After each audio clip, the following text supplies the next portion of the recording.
Por eso la idea era hacer el evento de la semana pasada, pero como ya tenía un compromiso en la filial de Derecho Una en Benjamín Aceval, le pedí comprensión acá al decano y lo hacemos hoy.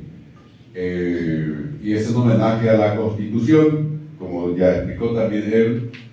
Esta es una Constitución de 1992. Yo sé que aquí hay muchos que no son abogados, abogadas. Les pido que no se asusten, no voy a hablar como abogado. Voy a hacer lo más coloquial posible para que se entienda.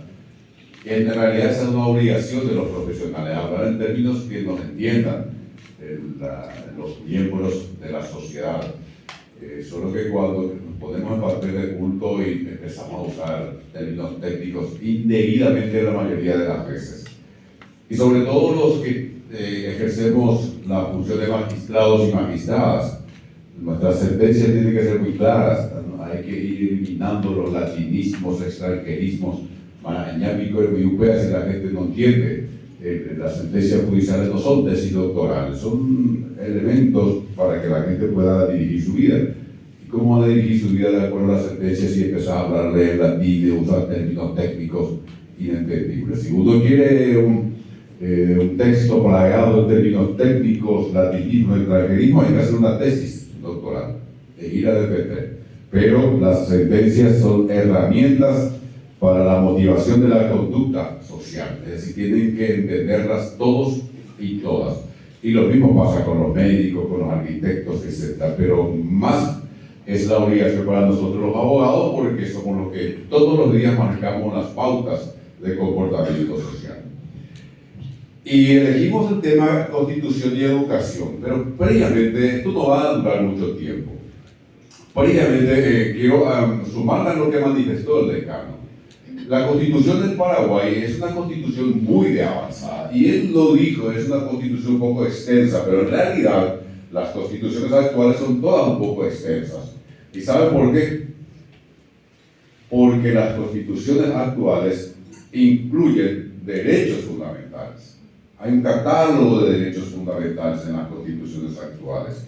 En el caso nuestro, son 12 capítulos.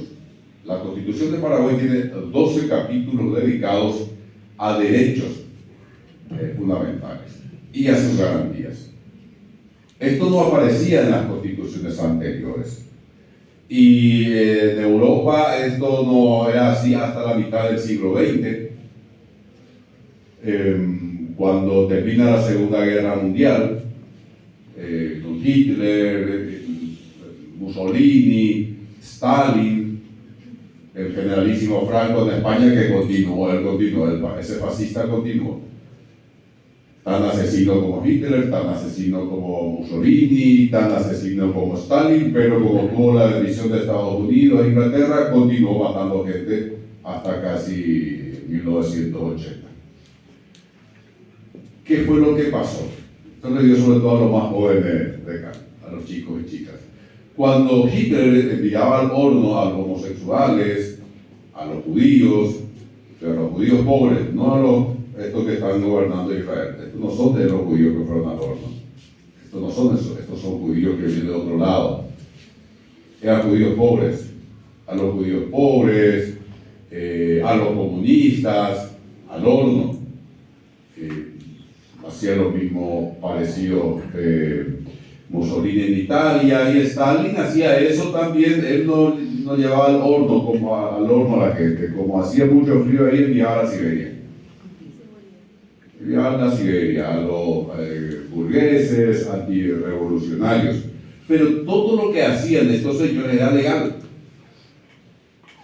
Entonces tienen que saber estos chicos, chicas, no se enloquezcan, y dice la ley, no, la ley a veces dice barrabasadas. Hitler tenía la ley que decía que era legal enviar al prójimo al horno vivo o encerrarlo en los campos de concentración.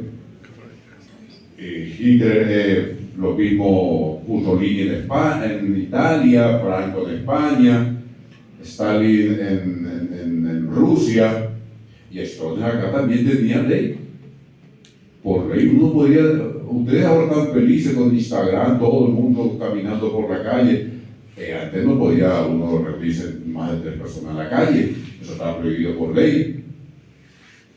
Y quienes hicieron esa ley viven todavía entre nosotros, hoy disfrutando de la libertad. Eso estaba en la ley.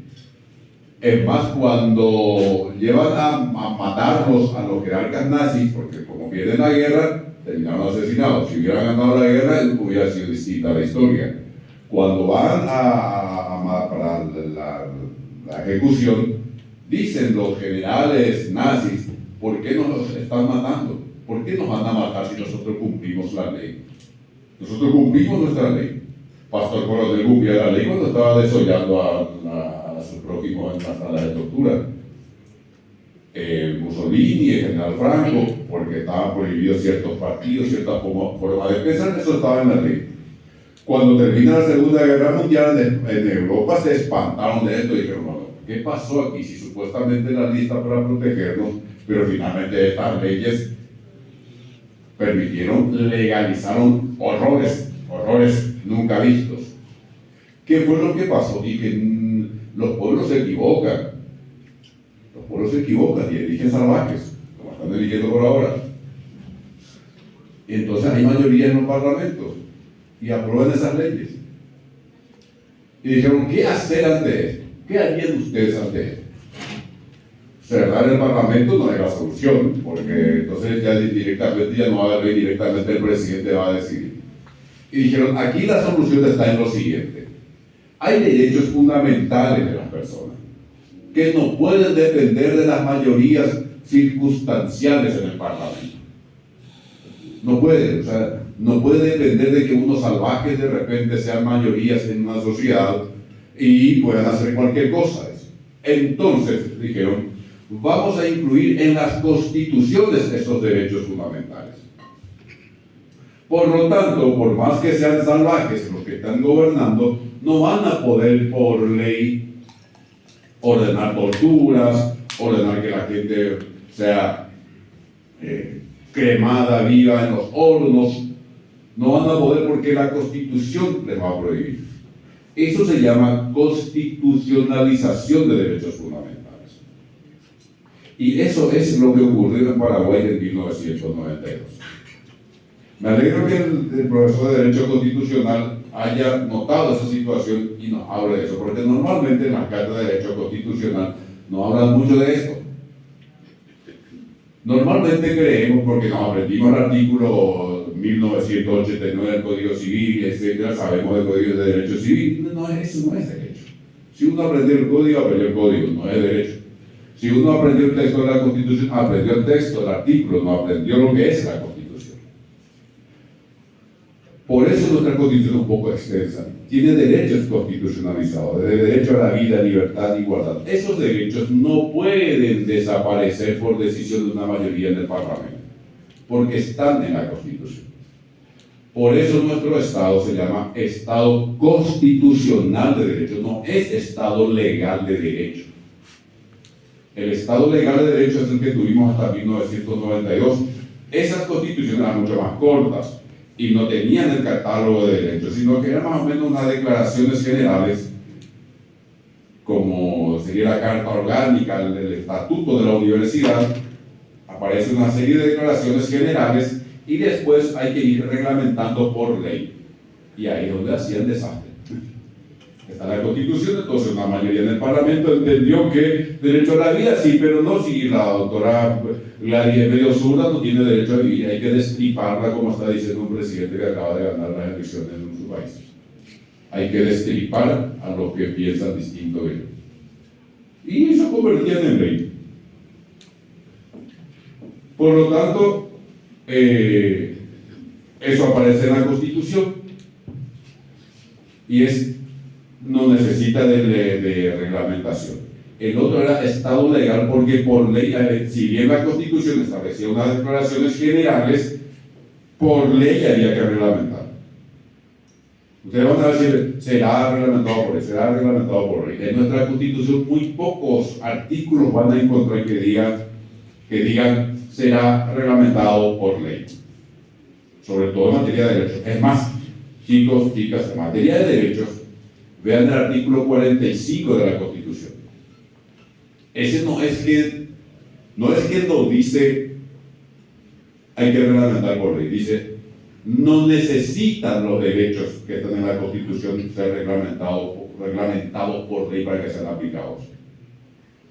Fíjense, eso a los jueces, cuando se fue un docente de la Universidad de Pilar a la Corte y dijo, señores, los jueces tienen que hacer control de constitucionalidad. Ay, ¿cómo es?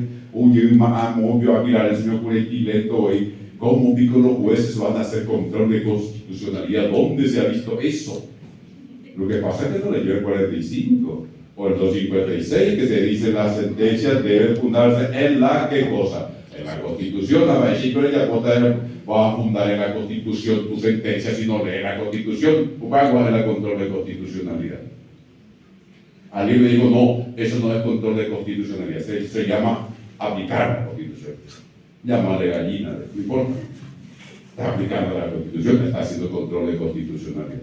Y ese artículo 45 dice, mire, usted tiene derechos, estos son derechos fundamentales. Usted como ciudadano tiene todos estos derechos. Y no necesita que el Parlamento reglamente. Directamente tiene que aplicarse la Constitución. Y lo que dice la Constitución debe aplicarse directamente.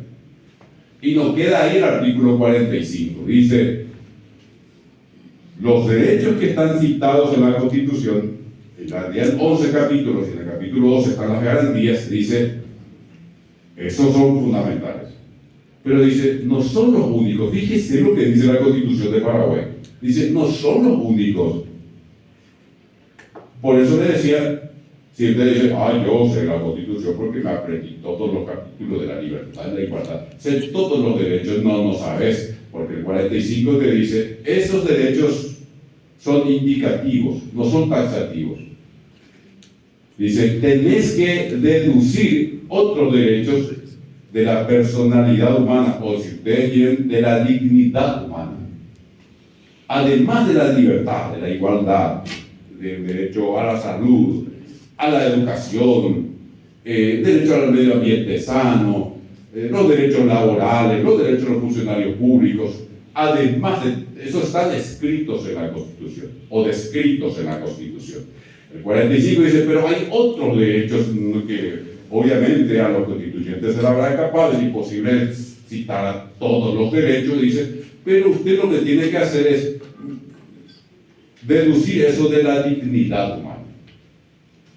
Y ahí ya entramos al ámbito de, por eso les decía, no se queden con los textos. ¿Cómo uno deduce de la dignidad humana ciertos derechos fundamentales? ¿Cuáles serían esos derechos fundamentales? Y esos chicos, chicas, le digo a ustedes porque nosotros los viejos ya estamos perdidos. Eso ustedes no van a encontrar en los textos, en ningún artículo de la Constitución van a encontrar eso. Leyendo los artículos, ustedes no van a poder deducir otros derechos fundamentales de la dignidad humana. ¿Cómo van a inferir? ¿Cómo van a determinar? ¿Y saben cómo? Hay que saber mucho de filosofía, hay que saber de antropología, hay que saber de filosofía del derecho. ¿Quién es el profesor de filosofía del derecho? El profesor de filosofía del derecho tiene una gran tarea. Él tiene que darnos los conceptos, por ejemplo, que es la dignidad humana, que se entiende por dignidad humana. Hay que saber de sociología, no hay que quedarse más con Fischer. Ese Fischer no escribió para Nueva York, no escribió para Isla Ombú, no escribió para publicar, escribió para... Usted le preguntó, ¿usted cree que son parecidas a las sociedades neoyorquinas y la sociedad boqueronina, buriquina, no sé, cerritina? No son parecidas, y nosotros enseñamos aquí. Hay que saber de sociología, antropología, ya dije, y algo de epistemología también. O si no, ¿qué es lo que quedamos diciendo? Cualquier cosa hacen los profesores, no entiendo más. Y no porque nos falta esa base teórica muchas veces. Por eso nuestra Constitución se llama también pospositivista. ¿Qué quiere decir pospositivista? El positivismo es lo que está en el texto. Lo que está en la ley, ya está. ¡Opam! Y le dice, bueno, Alberto, pero acá es muy injusto, acá dice que vos tenés derecho a llevarme al horno porque soy judío o porque soy LGTBIXYZ. Ah, me vas a decir, cierto, pero no es justo. Ah, dura es la ley, pero es la ley. Dura es la ley, pero es la ley. ¿Qué es lo que pasa ahora? Dice, no. Esta ley no es ley porque atenta contra la dignidad humana. No es derecho, mejor dicho. No es derecho. El derecho tiene que tener cierto sentido de justicia, tiene que tener sentido de respeto a la dignidad humana. Por lo tanto, no cualquier ley es derecho. Por eso un juez, si encuentra que una ley claramente es contraria a la Constitución, no debe aplicar la ley. No aplica la ley, no es que declare inconstitucional. Yo no entiendo cómo siguen confundiendo control de constitucionalidad con acción de inconstitucionalidad. La acción inconstitucional es un instrumento específico de control de constitucionalidad para la Corte. Pero los jueces tienen que, dice el 256, basar su sentencia en la Constitución, punto. Eso es mucho más sencillo. Lo complicado es decir, bueno, ¿qué sería un derecho fundamental que deriva de la personalidad humana? Y ya depende de eso. Decía también teoría del derecho. Y yo les pregunto a los chicos, ¿ustedes qué serían? ¿Positivistas? ¿Naturalistas? ¿Realistas? ¿Consensualistas? ¿Qué serían? Porque cuando a uno le preguntan qué es el derecho, y depende de tu teoría. Si sos positivista, lo que está en la ley, punto, terminó. Ahora, si somos realistas, es otra cosa. El realismo norteamericano dice que el derecho es lo que dice el juez. No sé, acá, Mirta, Claudia, no sé qué otro juez. Sí, no, ya está de vacaciones, ya se jubiló. Dice, en Estados Unidos dicen, ese se llama realismo norteamericano. El derecho es lo que dice el juez, o la jueza. Lo otro está en el texto, dice, está ahí. Pero no hay derecho hasta que el juez no te diga, no te diga, usted puede hacer. Ese es el realismo jurídico. Después está el consensualismo. Tenemos que tener estas teorías para saber lo que es derecho, si no, nos quedamos cortos. Pero yo le decía la otra vez, preguntaba dónde me camina se va justamente de campo. ¿Qué sería un derecho que no está escrito en la Constitución y que se puede derivar de la dignidad humana? Y que depende de tu teoría, de tu ideología. No es lo mismo un conservador que un liberal, uno de izquierda, uno de derecha, uno pro indígena, una feminista, un machista. No es lo mismo. Y por ejemplo se me ocurrió, si yo les pregunto a ustedes, les dije ahora lanzo, no para que me contesten porque ya vamos a el derecho a ser pareja, a formar pareja, ¿es un derecho humano fundamental? Sí. Entonces yo puedo casarme con quien a mí se me antoje, o me tienen que prohibir, ¿qué pasa con eso? O sea, yo puedo ir a formar pareja con alguien del mismo sexo, o no. Y depende de tu posicionamiento teórico, ideológico. Depende de eso. No es lo mismo un conservador o alguien del Opus Dei de confesión diaria que uno que no lo sea. Entonces supongamos que cambia la sensibilidad social en Paraguay y un día dice, bueno, admitimos la unión de hechos, ¿sería inconstitucional? Dice, no dice la Constitución. Uno puede decir, bueno, pero esto forma parte de llevar la dignidad humana, artículo 45. Y la otra mitad ya se va a levantar, te va a comulgar. ¿Se dan cuenta? Son cuestiones en las que uno puede intervenir, pero tiene que tener muy buena formación previa al leer los textos constitucionales. Bueno, dicho esto, ustedes ya saben, entonces estamos en un Estado constitucional de derecho con derechos constitucionalizados. ¿Quiénes son los que deben garantizarnos la aplicación, el respeto de nuestros derechos? Los señores magistrados, las señoras magistradas. Desde el juez de paz, desde la jueza de paz hasta el ministro, no tiene que estar, señor ministro, dígame, esta ley es constitucional. No, aplique la Constitución, punto. ¿Me puedo equivocar? Claro que se puede equivocar, cualquiera puede equivocarse. Pero como decía el escribano Arnulfo Quintana, si te vas por los principios no te vas a equivocar nunca. Si estás viendo que está en peligro la vida humana, la libertad, la salud de las personas y tomas una decisión para proteger esos derechos, no podés equivocarte nunca. Dicho esto, hoy, entonces, en ese marco, la educación es un derecho constitucionalizado en Paraguay. Por eso que es absurdo cuando discuten la educación. Es una mercancía, un derecho. En Paraguay se cerró la discusión de 1992.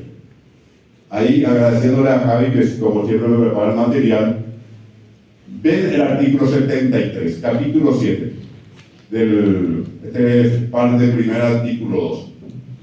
Olvídense de esto, hago para que vean, lee la Constitución y no el artículo, título mío.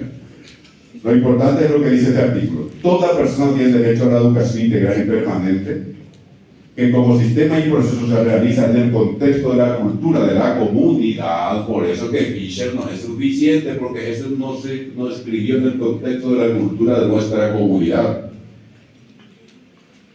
Sus fines son el desarrollo cuando vienen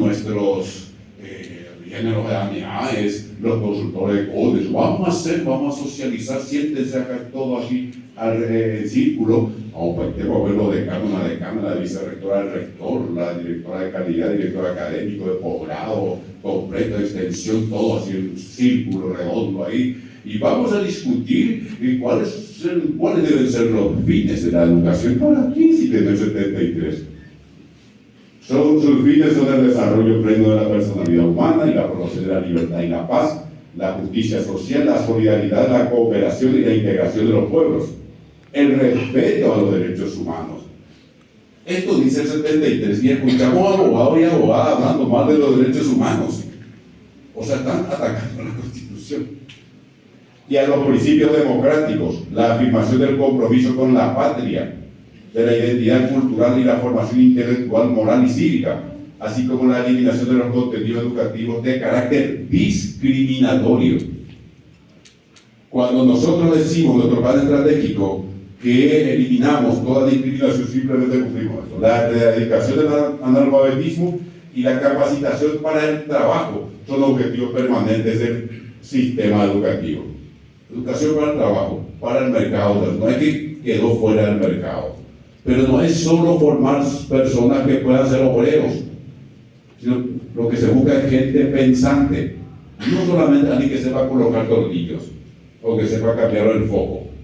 Dice, usted tiene que enseñar tecnicatura, espectacular, necesitamos tecnicatura, pero no es un robot, sino un ser humano con dignidad, con desarrollo de su personalidad, que entienda en qué sociedad vive, etcétera, etcétera. Avancemos, vamos rapidito ahora. Se garantiza el derecho a aprender, seguimos.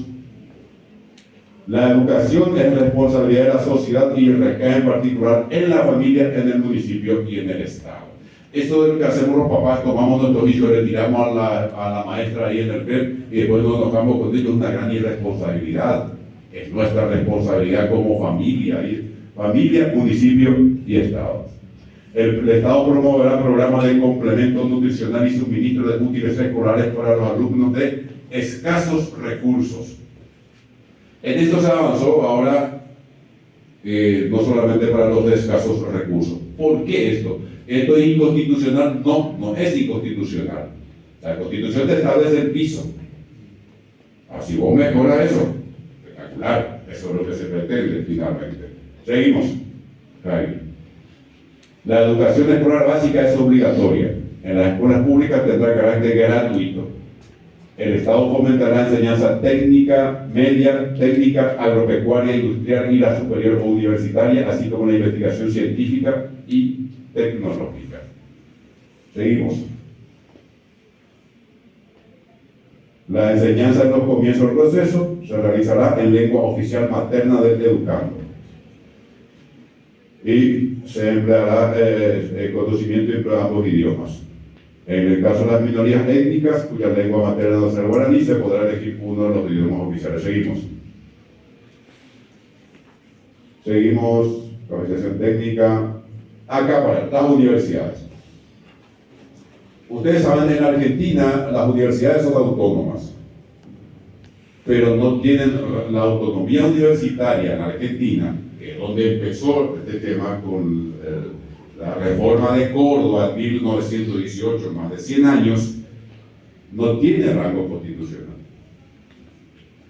Y acá sí, la finalidad principal de las universidades y de los institutos superiores será la formación profesional superior, la investigación científica y la tecnológica, así como la extensión universitaria. Las universidades son autónomas.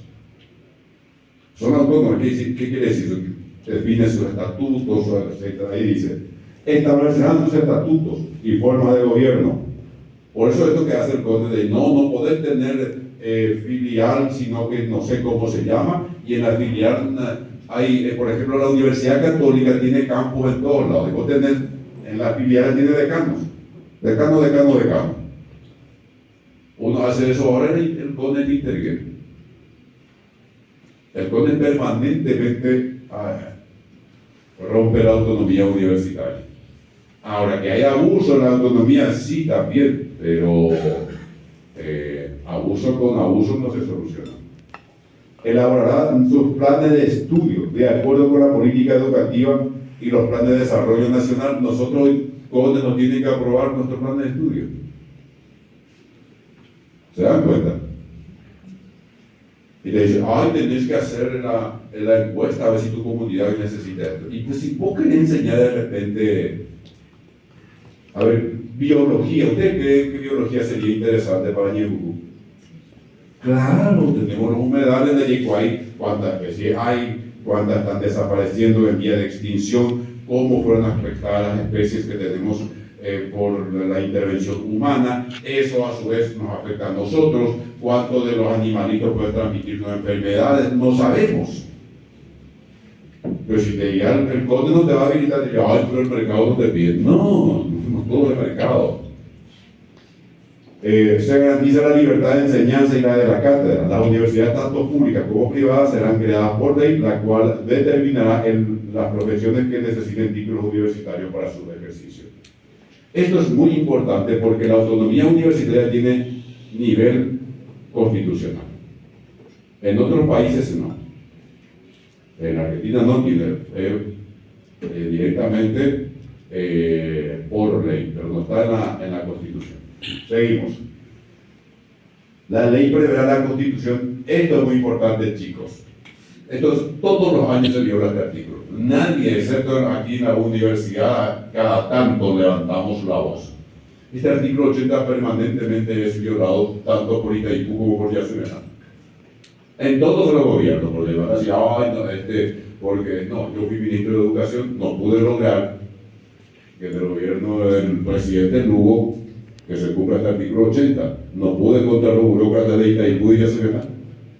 Porque como ellos manejan la turbina, dicen nosotros manejamos la turbina, entonces nosotros decidimos a quién dar la beca y cómo dar la beca. El artículo 80 dice, la ley preverá la constitución de fondos para becas y otras ayudas, con el objeto de facilitar la formación intelectual, científica, técnica o artística de las personas con preferencia de las que carezcan de recursos. No dice tienen que ser convocados todos y sometidos a un escarnio público, examen, o ya abrazar, se burlan de ellos y después, etc. No, las becas tienen que apuntar sobre todo a las que carezcan de recursos. Hay que abandonar ese absurdo. El promedio, dice, el promedio no sirve para nada. Conozco a muchos promedio 5. Y después les puedo mostrar el desempeño. Y sobre todo después de esta distorsión en que si yo soy profesor y sé que el pobre chico me dice, profe, necesito mantener mi promedio o si no voy a perder mi beca y le voy a poner la calificación no de acuerdo a su conocimiento sino de acuerdo a su necesidad, porque si no se queda sin becas. ¿Se dan cuenta lo absurdo y lo perverso de esto? Obligan a las instituciones educativas a ficcionalizar los exámenes. Uno mira ahora y todo el mundo 5. En mi época por una de 1 al 10. Y si yo sacaba un 5 de un dirigimos, 5 era o 13 a plaza, derecha a plaza. No todo el mundo era 10, no todos eran chicos 10. No digo que haya estado bien, pero tampoco puede ser lo otro, no puede ser que todo el mundo 5, 5, 5, 5, Y yo entiendo porque de lo contrario pierden sus becas.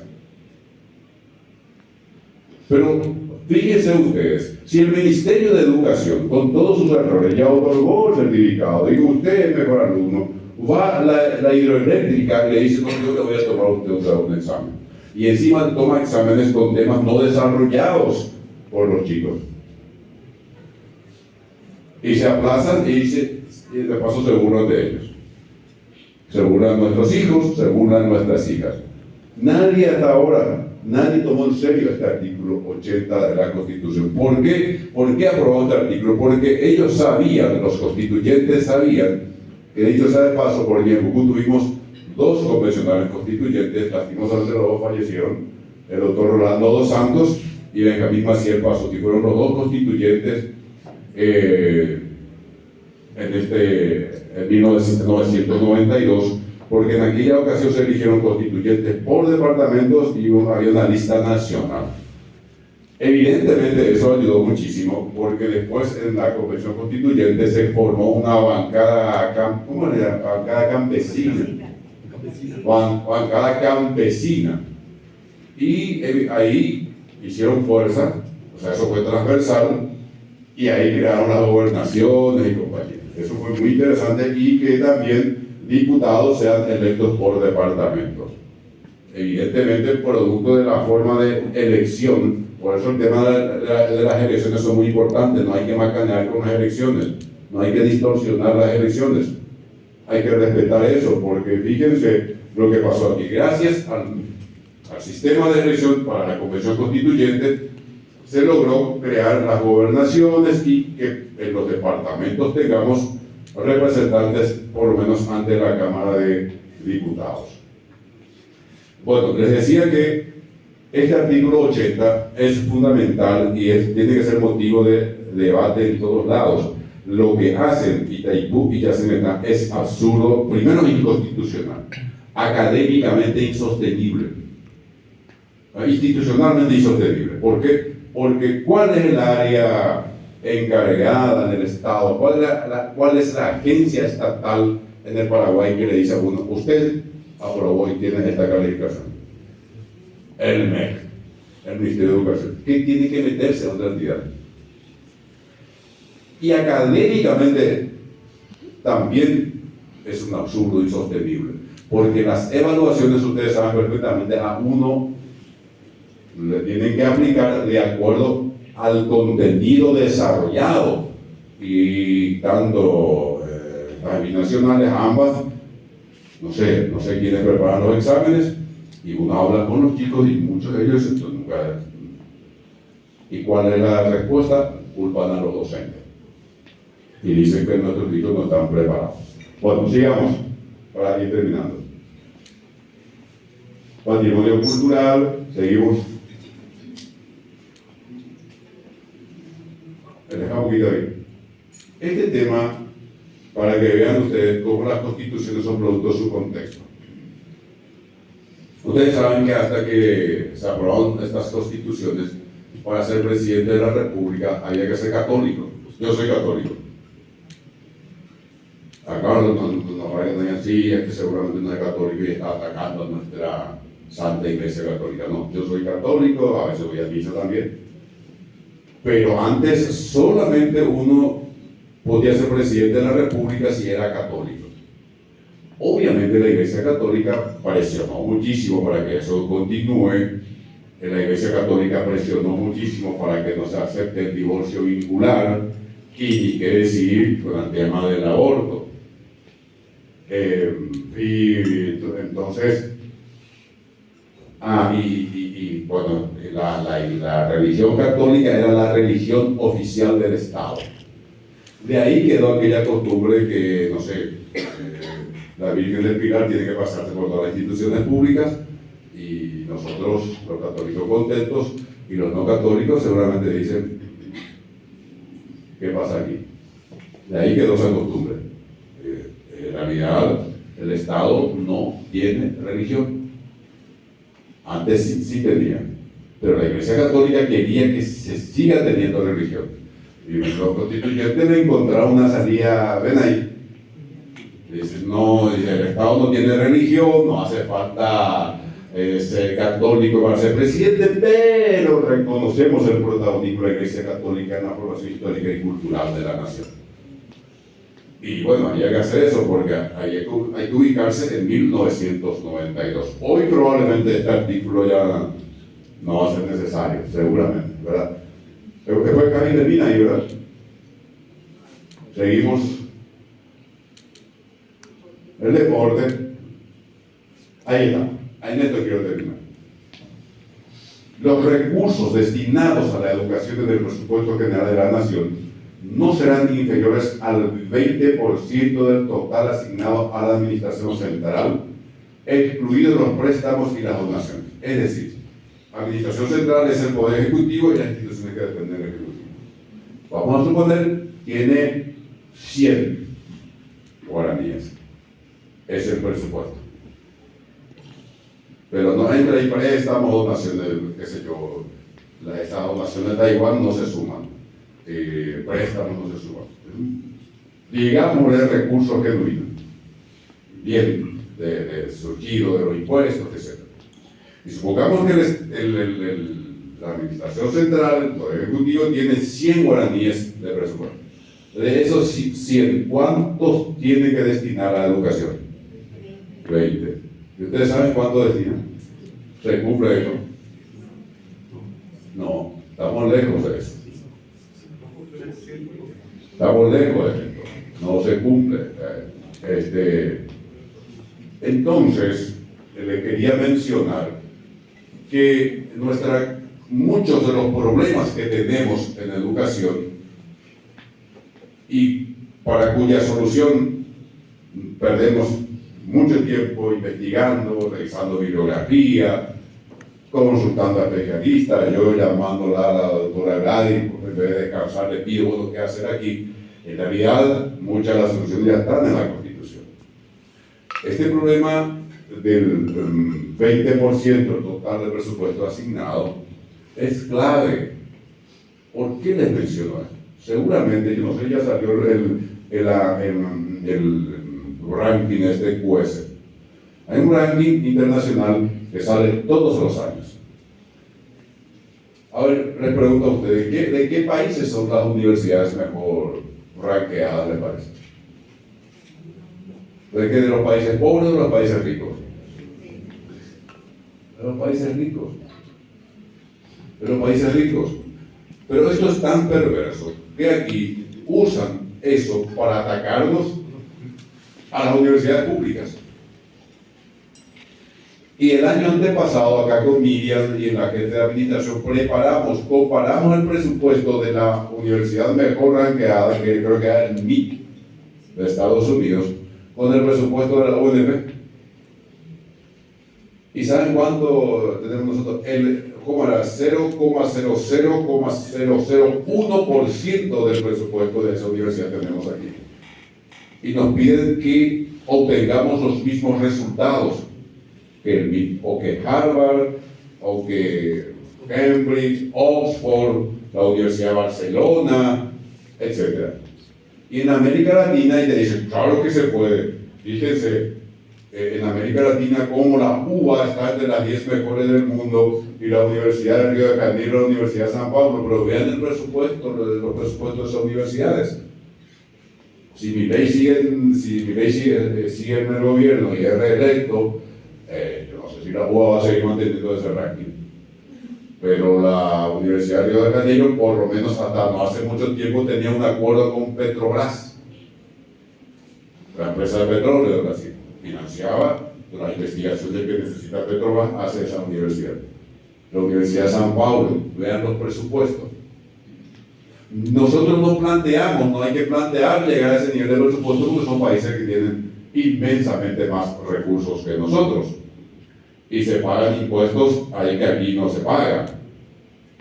Pero no es que el pueblo, se cobra impuesto a la riqueza, que aquí no se paga. Y cuando hablo de riqueza en serio. Estamos hablando de gente con mucha plata, acá no hay ninguno de ese nivel para que no se enoje conmigo. Entonces tienen presupuestos infinitamente superiores. Pero si por lo menos se cumpliera esto que dice el artículo 85, yo les puedo asegurar que vamos a estar mucho mejor. Y ustedes, chicos, tendrán mejores aulas, tendrán mejores bibliotecas. Acá tenemos esta biblioteca virtual que me pasó a Diglio el informe. Muy poco están usando la biblioteca virtual. Solamente el 18% de los que estamos en la universidad está utilizando esta biblioteca virtual que tiene ¿cuántos libros de Diglio? 147.000 libros tienen aquí. Es cuestión aquí, ustedes le tienen aquí a los malecos, que son los que manejan hacia web, les pueden enseñar tranquilamente. 147.000 libros tenemos aquí que podemos tener por el esfuerzo enorme de la facultad del rectorado. Hagan ese esfuerzo porque se dan cuenta de leer, no se pierde tiempo con eso. Pero les decía, si esto se cumpliera, podemos tener en vez de 147.300.000 libros por áreas especializadas, podríamos tener 147.000 libros de derecho. De Palma, por ejemplo, Buenos Aires Editorial, dice, por $5.000 pongo a disposición de la Facultad de Derecho 40.000 libros al año. Y le dije, sí, espectacular, pero ¿de dónde sacamos? ¿Sabes que el decano? Sí. Podríamos tener mejores laboratorios, etcétera, etcétera. Termina ahí, Javi. Por lo tanto, quería conversar con ustedes hoy sobre este tema como un homenaje a la Constitución Nacional del Paraguay. Nosotros tenemos que lograr, ustedes, esto hay que aplaudir, nosotros criticamos mucho a los poderes públicos, al Parlamento se critica mucho, pero esta es una decisión feliz del Parlamento. Aprobar por ley, declarar feriado nacional el 20 de junio, que es el día de la sanción y juramento de la Constitución. Y para cerrar esto les voy a contar una anécdota de la sanción y juramento de la Constitución que me contaron constituyentes que fueron compañeros míos en el Parlamento. Si ustedes leen por ahí de la Constitución, van a encontrar la última parte, dice, queda sancionada en la sala de sesiones de la Convención Constituyente que era en el Banco Central. Y en realidad, por ley, la Constitución tenía que ser aprobada ahí y remitida al presidente de la República. En ese entonces era Andrés Rodríguez, que era un militar, un general, que hizo el golpe al revés Stroessner. Y queda como presidente, fue después electo, y siendo el presidente se convoca a la constituyente. Y la constituyente tenía que terminar el trabajo y remitir al presidente. Una vez remitida la Constitución, el presidente sancionar, promulgar, etc. ¿Qué pasó en el medio? Y el presidente de la República quería la reelección.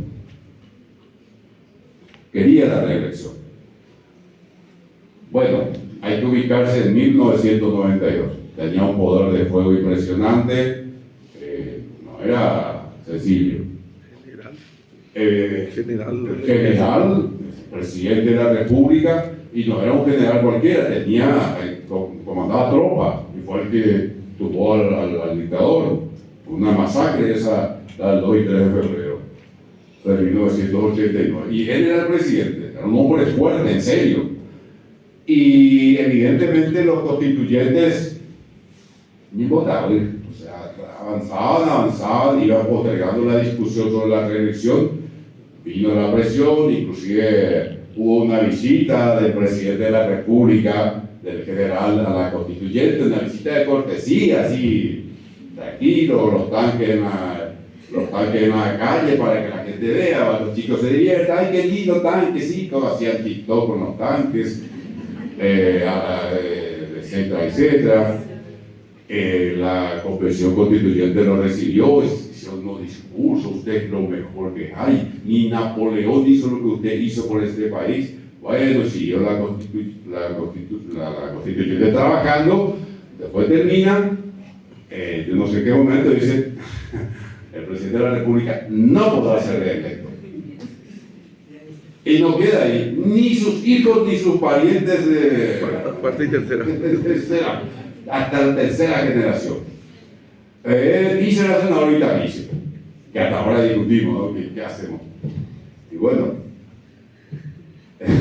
Yo le he hablado a ustedes del generalísimo Franco en España, que más de 40 años estuvo asesinando, matando gente.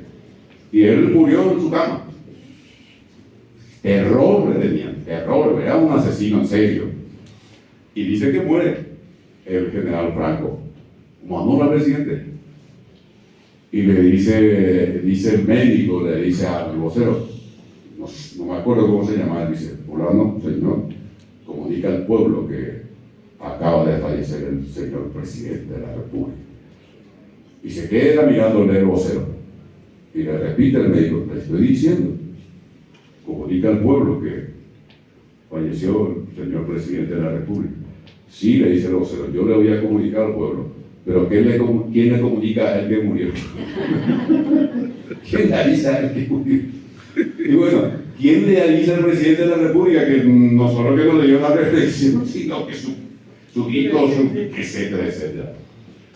Y ahí la convención dice, no, le enviamos este texto, ¿usted cree que iba a rechazar rechazo indígena?